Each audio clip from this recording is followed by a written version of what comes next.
उषा शर्मा की अध्यक्षता में कोचिंग संस्थानों की बैठक बुलाई गई है। बैठक में छात्र छात्राओं में तनाव कम करने को लेकर चर्चा हुई। इस दौरान स्टूडेंट्स में मानसिक स्वास्थ्य को बेहतर करने के दिशा निर्देश भी जारी किए गए हैं। बैठक में मुख्य सचिव ने कहा कि बच्चों में पढ़ाई के अति न्याय को कम करने के लिए हर संभव प्रयास किया जाना चाहिए। बच्चे अपनी उम्र के बहुत ही नाजुक दौर से गुजरते हैं, अपने माता पिता से दूर कोचिंग में पढ़ने आते हैं, जहां उन्हें गला काट प्रतिस्पर्धा का सामना करना पड़ता है। कोचिंग संस्थानों द्वारा भी अपनी सफलता दर बढ़ाने के लिए बच्चों को इस अंधी दौड़ में धकेल दिया जाता है। उन्होंने कहा कि बच्चे हमारी धरोहर हैं, हमारी जिम्मेदारी है कि पढ़ाई के बोझ की वजह से किसी भी बच्चे की जान न जाने पाए। वीरेंद्र सिंह शेखावत हमारे संवाददाता हमारे साथ जुड़ रहे हैं इस खबर पर। वीरेंद्र, ये बैठक का दौर हालांकि पहले भी रहा है, लेकिन आज की बैठक में कुछ खास रहा। क्या खास रहा इस बैठक में, जरा अपडेट दीजिए हमारे दर्शकों को।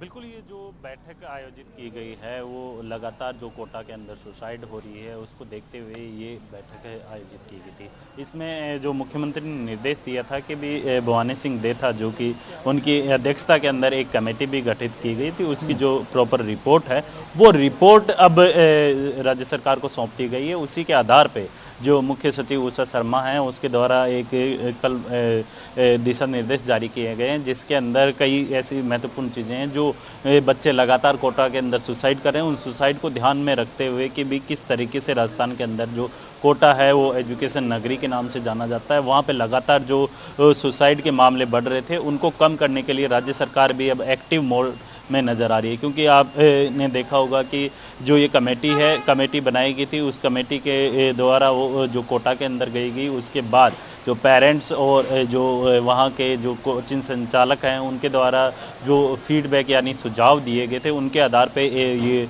जो दिशा निर्देश तैयार किए गए हैं। क्योंकि इसके अंदर जैसे लगातार जिस तरीके से बच्चे कोटा के अंदर कंपटीशन की तैयारियां कर रहे हैं, जो प्राइवेट सेक्टर एजुकेशन है उसके अंदर जो अपनी जो कंपटीशन एग्ज़ाम है उनकी तैयारियां कर रहे हैं, तो कहीं ना कहीं उनके ऊपर मेंटली जो प्रेशर रहता है, एक तरफ तो कोचिंग संस्थानों का रहता है, दूसरी तरफ माता पिता का भी रहता है। तो इन तमाम चीज़ों को ध्यान में रखते हुए जो कक्षा 9th क्लास से जो नीचे रहेंगे उनको एडमिशन नहीं देने के निर्देश दिए हैं। साथ ही जो वहाँ के संबंधित जो जिला कलेक्टर होते हैं उन जिला कलेक्टर और एसपी को भी निर्देश दिया गया है कि भी आपको हर वीक में एक मीटिंग आयोजित करनी है, जिसमें कोचिंग संस्थान वगैरह मौजूद जो कोचिंग संस्थान के संचालक हैं वो मौजूद रहेंगे। उसी के आधार पे जो भी दिक्कत आती है और जो स्टूडेंट्स होते हैं उन तमाम स्टूडेंटों की जो ये मनोचिकित्सक होते हैं उनकी एक टीम गठित की जाए, जिससे कि टाइम टू टाइम उनके साथ जो बच्चों की जो भी मनोचिकित्सा से रिलेटेड जो भी समस्याएं होती हैं इन तमाम चीज़ों के ऊपर चर्चा की जाए।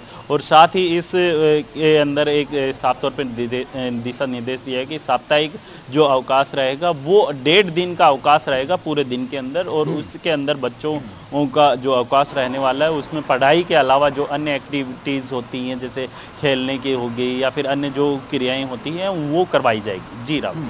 बालवीरेंद्र, क्या इस बैठक में कोटा के जो मजिस्ट्रेट हैं, डिस्ट्रिक्ट मजिस्ट्रेट वहाँ के होंगे या जो वहाँ के प्रशासनिक अधिकारी होंगे, क्या उनको भी इस बैठक में शामिल किया गया था?